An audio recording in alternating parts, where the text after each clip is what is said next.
कभी सोचा है कि कोई खाने की चीज इतनी इतनी ज्यादा स्वादिष्ट हो सकती है कि पूरा का पूरा गांव ही उसका दीवाना हो जाए?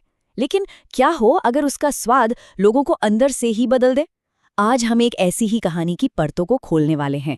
ये कहानी सिर्फ एक गांव की नहीं, बल्कि लालच की, अंधभक्ति की और उस हिम्मत की है जो अन्याय के सामने सीना तान कर खड़ी हो जाती है। कहानी की शुरुआत होती है बस इस एक वाक्य से। ये सिर्फ तारीफ नहीं है, ये तो एक जुनून की पहली आहट है। ये शब्द गांव के पहले ग्राहक के थे और बस यहीं से इन रहस्यमय पकौड़ों की कहानी शुरू हो जाती है। भाई आखिर ऐसा क्या था इनमें कि लोग अपना सब कुछ भूलने को तैयार हो गए? तो चलिए चलते हैं बरसातीपुर गांव के शांत से माहौल में। यहाँ ठीक गांव के चौक पर एक नई दुकान खुलती है, चुन्नू दादी के पकौड़ों की। और इस दुकान से उठने वाली महक बहुत जल्द पूरे गांव पर छा जाने वाली थी। और देखते ही देखते हुआ भी यही। ये दुकान पूरे गांव में चर्चा का विषय बन गई।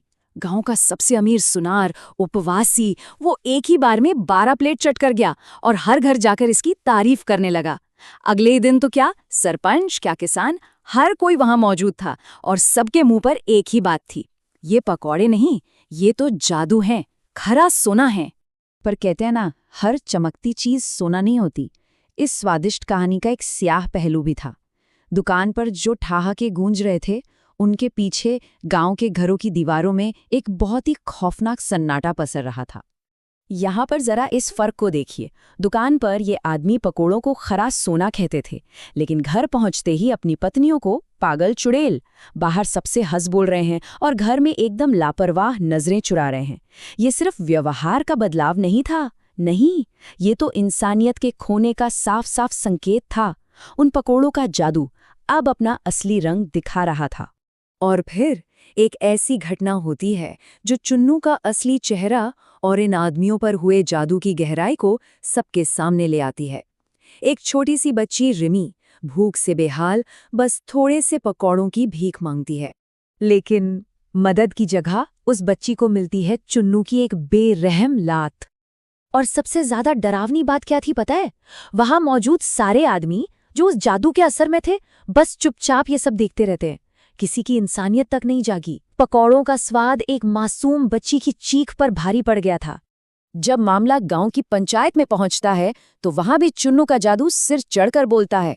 सरपंच बस एक इशारे पर सच को झूठ और उस बेचारी बच्ची को ही दोषी बना देता है।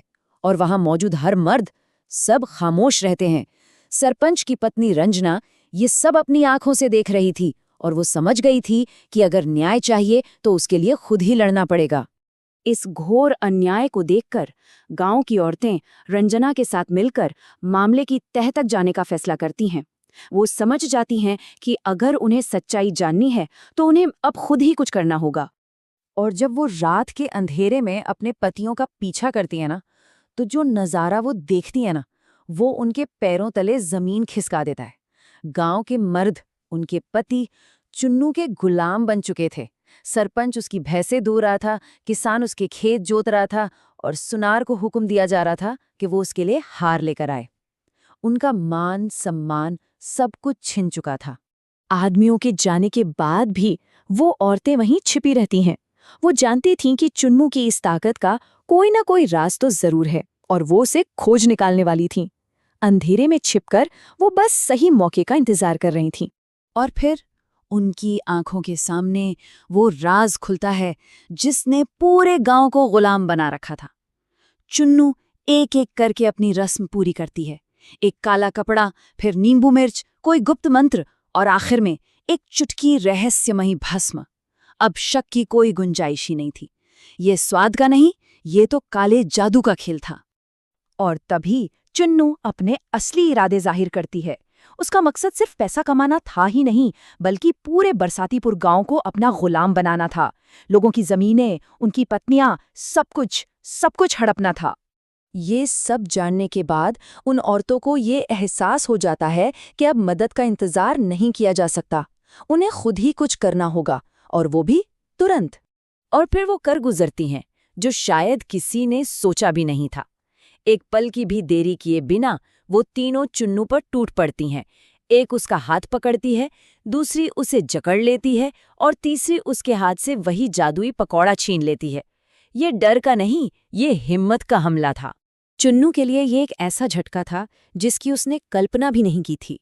औरतें उसी का हथियार उसी के खिलाफ इस्तेमाल करती हैं और वो जादुई पकोड़ा जबरदस्ती चुन्नू के मुंह में ठूंस देती हैं।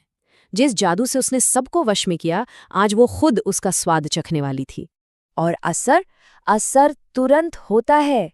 जादू पलट जाता है, उस काले कपड़े से धुआं निकलने लगता है और सारा का सारा असर उसकी बनाने वाली पर ही हो जाता है।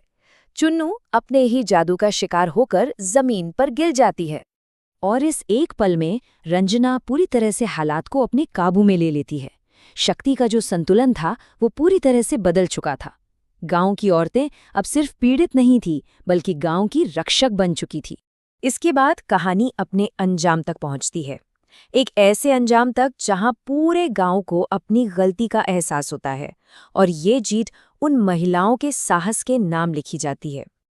अगले दिन एक हारी हुई चुन्नू पूरे गांव के सामने अपना हर गुनाह कबूल करती है। उसे अपनी दुकान खुद जलानी पड़ती है और हमेशा के लिए गांव से निकाल दिया जाता है। सारे आदमी उसके जादू से आजाद हो जाते हैं और दूर खड़ी वो 3 औरतें सब देखती हैं, थकी हुई लेकिन विजयी। तो बरसातीपुर की ये कहानी हमें यही दिखाती है कि लालच का जादू चाहे कितना भी ताकतवर क्यों ना हो, उससे तोड़ा जा सकता है। पर सवाल ये नहीं है कि जादू टूटेगा या नहीं। असली सवाल तो ये है कि जब सब खामोश हों तो उसे तोड़ने का साहस कौन दिखाएगा। ये कहानी रंजना और उसकी सहेलियों की उसी हिम्मत की है जो हमें याद दिलाती है कि कभी-कभी न्याय के लिए आवाज उठाने वाले कुछ लोग ही पूरे समाज को